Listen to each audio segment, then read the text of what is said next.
In this video, we will look at the view of Rabbi Yehuda in regards to the Hadar of the Esrog. It's the Gemara in the Aflamet Aleph on the base. So the Gemara says, we just slugged up the view of Rava, and we've established clearly that Rabbi Yehuda holds that one does not need to have a Hadar Esrog. So I should point out that some of the Farshim hold this is only true with regards to the Hadar aspect the aspect relating to a dry esrog. But nevertheless, the Gemara, at face value, the Gemara says that according to Rabbi Yehuda, you're not required to have Hadar at all for an esrog. The Gemara asks, there's a Mishnah, and the Mishnah says that if an esrog is green, Rabbi Meir says it's kosher, Rabbi Yehuda says it's possible. And we assume that the reason why he says it's possible is because it's not Hadar. So the question is, we see Rabbi Yehuda does require Hadar by the esrog. So the Gemara answers, no. It's not true. The reason why Rabbi Yehuda says a green esrog is pasul has nothing to do with hadar. It's just because it's not ripe. It's not a finished fruit. And if so, it's not really an esrog. And that's why it's pasul. Not because it's not hadar. It's because it's not an esrog. Question number 2. In that very same Mishnah, the Mishnah says, what is the minimum size of an esrog? Rabbi Meir says a shear of a nut, of an egois. And Rabbi Yehuda says a shear of a kabeya, of a kabetza, of an egg.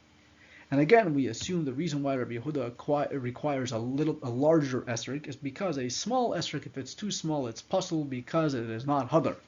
So again, we have established Rabbi Yehuda does not require hadar, but from that Mishnah it implies that he does require hadar. And how do these things work together? So again, the Gemara answers, no, it has nothing to do with hadar. It's because, it's not ripe. If it's so small, it's obviously not a finished fruit, and therefore it's not an esrog, and that is why it's pasul. A third question the Gemara asks, okay, so we've established Rabbi Yehuda does not require hadar for esrog, but that same Mishnah gives us a maximum size of an esrog. And it says, Rabbi Yehuda says the shear is so that you can hold 2 of them in one hand. And Rabbi Yossi says, even if it's so big that you can even hold one of them with 2 hands, it's still kosher. So the assumption is, the reason why Rabbi Yehuda says if it's too big, it's pasul, is because too big is actually not hadar.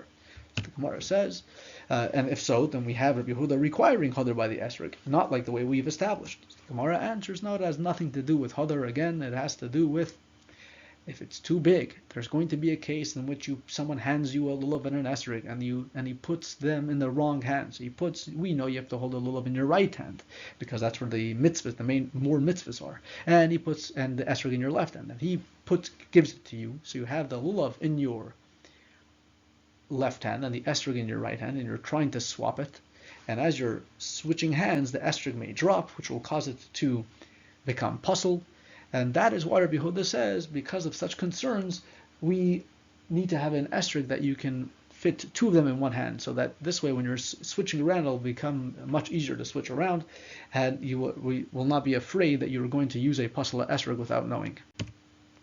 Rashi explains, which psul are you concerned about when the esrog falling? So he says that we're afraid it might get a puncture, get a little hole in it, and that enough so that it'll become a pasul esrog, and that is the concern.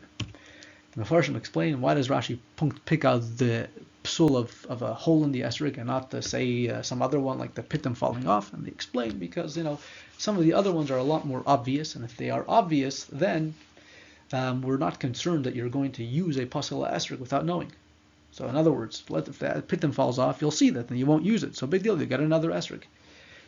Rashi was concerned says the Gemara was concerned, Rabbi was concerned, or Yehuda was concerned, that if it falls and it's something that you're not going to notice, you're going to pick it up, and you can have a basic inspection, but you're not going to notice the hole, and therefore you're going to make a bracha on a pasul esrog, and that is the issue.